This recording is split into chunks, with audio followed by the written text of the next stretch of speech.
May mga taong sobrang tangkad na halos hindi kapani-paniwala ang kanilang taas, mula sa mga magsasaka hanggang sa mga basketball player. Makikilala natin ang ilan sa pinakamatangkad na tao na naitala sa mundo, kasama ang kanilang mga kakaibang kwento, mga hamon sa buhay at kung paano nila ginamit ang kanilang pambihirang katangian upang maging inspirasyon sa iba. Ibrahim Takiula.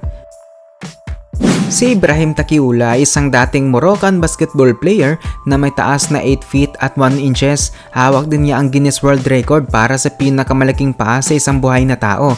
Ang kanyang kaliwang paa ay may sukat na 38 cm, habang ang kanyang kanang paa naman ay 37 cm. Ipinanganak si Takiula sa Guilmin, Morocco noong 1982. Nagsimula siyang maglaro ng basketball sa murang edad at mabilis na naging kapansin-pansin dahil sa kanyang tangkad.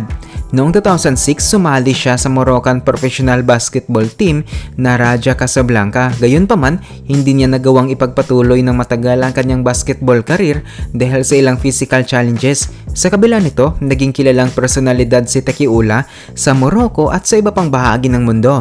Lumabas siya sa ilang dokumentaryo at news features at ginamit din niya ang kanyang platform upang magbahagi ng kaalaman tungkol sa gigantism, isang medical condition na maaaring magdulot ng hindi pangkaraniwang paglaki ng katawan. Sultan Kosen. Si Sultan Kosen ay isang magsasakang Turkish na may Guinness World Record bilang pinakamatangkad na buhay na lalaki sa mundo. May tangkad siyang 8 feet. Ang kanyang paglaki ay may kaugnayan sa isang kondisyon na tinatawag na gigantism na dulot ng tumor na nakaapekto sa pituitary gland. Dahil sa kanyang kondisyon, gumamit siya ng saklay sa paglalakad. Ipinanganak si Kosen sa Mardin Province, Turkey noong 1982. Hindi niya natapos ang kanyang pag-aaral dahil sa kanyang taas, kaya nagtrabaho siya bilang part-time na magsasaka. Para sa kanya, may ilang magandang benepisyo ang pagiging matangkad, tulad ng mas malayong nakikita at pagtulong sa mga gawaing bahay gaya ng pagpapalit ng bombilya at pagsabit ng kortina. Noong 2009, naging unang lalaking may taas na 8 feet na sinukat ng Guinness World Record si Kosen. Naging sikat din siyang atraksyon para sa mga turista sa Turkey at lumabas sa ilang dokumentaryo at palabas sa telebisyon. Sa kabila ng kanyang mga hamon, nananatiling positibo at determinado si Kosen. Naging inspirasyon siya sa maraming tao at ipinakita niya na maraming bagay ang maaaring makamit anuman ang ating kalagayan. Zhang Junchai. Si Zhang Junchai na ipinanganak noong March 31, 1966 ay isa sa pinakamatangkad na tao sa mundo na may tangkad na hindi bababa sa 2.4 meters o 7 feet. Kilala rin siya bilang isa sa pinakamatangkad na lalaki sa China. Ipinanganak si Zhang sa Shanxi Province, China. Mabilis ang kanyang paglaki noong bata pa siya at pagsapit ng edad na 16 ay lampas 2 meters na ang kanyang tangkad. Nagpatuloy ang kanyang paglaki hanggang maabot niya ang kanyang buong tangkad noong early 20s niya. Dahil sa kanyang tangkad, nakaranas din siya ng ilang hamon sa pangaraw-araw na buhay. Mahirap para sa kanya ang paghahanap ng damit at sapatos, kaya kailangan minsan custom-made na mga gamit at furniture. Kailangan din niya maging maingat sa pagdaan sa mga pintuan at iba pang mababang bahagi.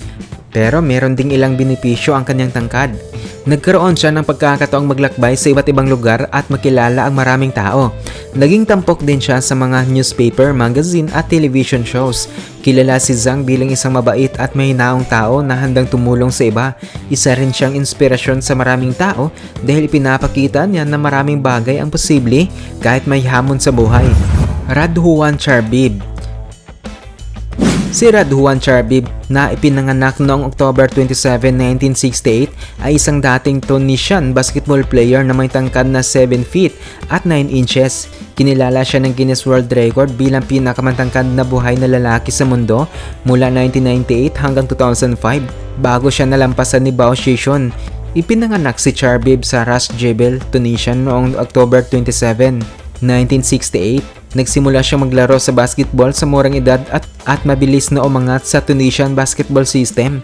Naglaro siya para sa Tunisian national team ng ilang taon at naging bahagi rin ng iba't ibang professional basketball teams sa Tunisia at ibang bansa. Natapos ang kanyang basketball career noong 2007. Sa kasalukuyan, nakatira siya sa Tunisia kasama ang kanyang asawa at 2 anak. Isa siyang kilalang personalidad sa Tunisia at madalas siyang tawaging Giant of Tunisia Naging role model siya sa maraming tao dahil ipinapakita niya na posible mong maabot ang iyong mga pangarap anuman ang iyong tangkad. Morteza Merzad. Si Morteza Merzad Zeilakjani na ipinanganak noong September 17, 1987 ay isang Iranian volleyball player na naglalaro para sa national sitting volleyball team ng Iran at Shanin Shah. Kilala siya bilang pinakamatangkad na buhay na lalaki sa Iran at isa sa pinakamatangkad na buhay na lalaki sa mundo. Nakakuha siya ng 2 gold medal sa 2006 Rio at 2020 Tokyo Paralympics at natanggap din niya ang Golden Ball bilang pinakamahusay na player sa mundo noong 2022. May acromegaly si Merzad, isang kondisyon na maaaring magdulot ng labis na produksyon ng growth hormone. Nagsimula siyang maglaro ng sitting volleyball noong 2011 at mabilis na naging isa sa pinakamahusay na manlalaro sa mundo. Kilala siya sa kanyang napakahabang reach at mahusay na blocking ability. Isa siyang magandang halimbawa para sa mga taong may iba't ibang kakayahan at pangangatawan. Igor Vovkovinsky. Si Igor Vovkovinsky na ipinanganak noong September 18, 1982 ay isang Ukrainian-American law student at actor na nakilala bilang pinakamatangkad na buhay na tao sa United States na may tangkad na 7 feet. Sa isang panahon, hawak niya ang record bago ito napunta sa ibang tao. Ipinanganak si Vovkovinsky sa Bar, Ukraine at lumipat sa Rochester, Minnesota noong 1989 upang magpagamot sa Mayo Clinic dahil sa isang tumor na nakaapekto sa kanyang pituitary gland at nagdulot ng labis na growth hormone. Noong panahong iyon, mayroon siyang tangkad na hindi bababa sa 6 feet. Lumabas siya sa mga commercial at pelikula, kabilang ang comedy film na Hall Pass noong 2011. Mas nakilala rin siya dahil sa pagsusuot ng isang t-shirt na may mensaheng nagpapakita ng kanyang suporta kay Barack Obama sa isang rally. Naging kauna-unahang opisyal na pinakamatangkad na buhay na tao na kilala mula sa dalawang bansa si Vovkovinsky. Noong 2013, nakasama rin niya ang singer na si Irina Fidshin sa pagpresenta sa Ukraine sa Eurovision-related events. San Mingming. Si San Mingming ay isang Chinese former professional basketball player at actor. May tangkad siyang 7 feet at 9 inches. Kaya kabilang siya sa pinakamatangkad na tao sa mundo. Ipinanganak si San sa Bayan County, Heilongjiang Province, China noong 1983. Nagsimula siyang maglaro ng basketball sa murang edad at mabilis na umangat sa Chinese basketball system. Noong 2005, napili siya ng Los Angeles Lakers ng National Basketball Association pero hindi siya nakapaglaro sa regular season para sa team. Naglaro siya para sa isang professional basketball team sa China at ibang bansa kabilang ang Beijing Ducks ng Chinese Basketball Association. Lumabas din siya sa ilang pelikula at television shows kabilang ang Hollywood film na Rush Hour 3 noong 2007. Sikat si Sang sa China at madalas siyang tawaging Giant of China. Naging role model siya sa maraming tao dahil ipinapakita niya na posible mong maabot ang iyong mga pangarap anuman ang iyong tangkad. Dharmendra Pratap Singh. Si Dharmendra Pratap Singh ay isang Indian farmer na kinikilala ng Limca Book of Records bilang isa sa pinakamatangkad na lalaki sa India. May taas siyang 8 feet at 1 inches at ipinanganak noong 1983. Kilala rin siya bilang isa sa pinakamataas na lalaki sa India. Maraming hamon ang kinaharap ni Singh dahil sa kanyang tangkad. Nahirapan siyang makahanap ng damit at sapatos ng tamang sukat para sa kanya. At minsan ay nakaranas din siya ng hindi magandang pagtrato mula sa ibang tao. Gayunpaman, hindi niya hinayaang maging hadlang ang kanyang tangkad sa kanyang mga pangarap. Naging inspirasyon din siya sa maraming tao dahil pinapakita niya na maaaring mong makamit ang iyong mga layunin anuman ang iyong taas o pisikal na katangian. Bao Shishun. Si Bao Shishun ay isang Chinese-Mongolian herdsman mula sa Shifeng, Inner Mongolia na kinilala ng Guinness World Record bilang isa sa pinakamatangkad na buhay na lalaki sa mundo na may taas na 7 feet. Dati siyang kinilala bilang pinakamatangkad na buhay na lalaki ng Guinness World Records noong September 17, 2009 bago siya nalampasan ni Zoltan Kosen. Ipinanganak si Bao noong November 2, 1951 sa Shifeng, Miyembro siya ng Mongol ethnic minority.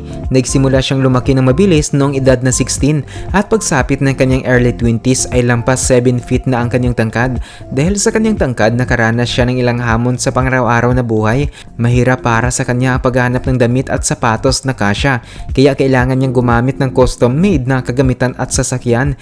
Kailangan din niyang maging maingat kapag dumaan sa mga pintuan at iba pang masisikip na lugar. Gayunpaman, naging malaking bahagi rin ng kanyang buhay ang kanyang tangkad. Naging kilalang personalidad siya sa kanyang lugar at naimbitahan sa iba't ibang events at speaking engagements.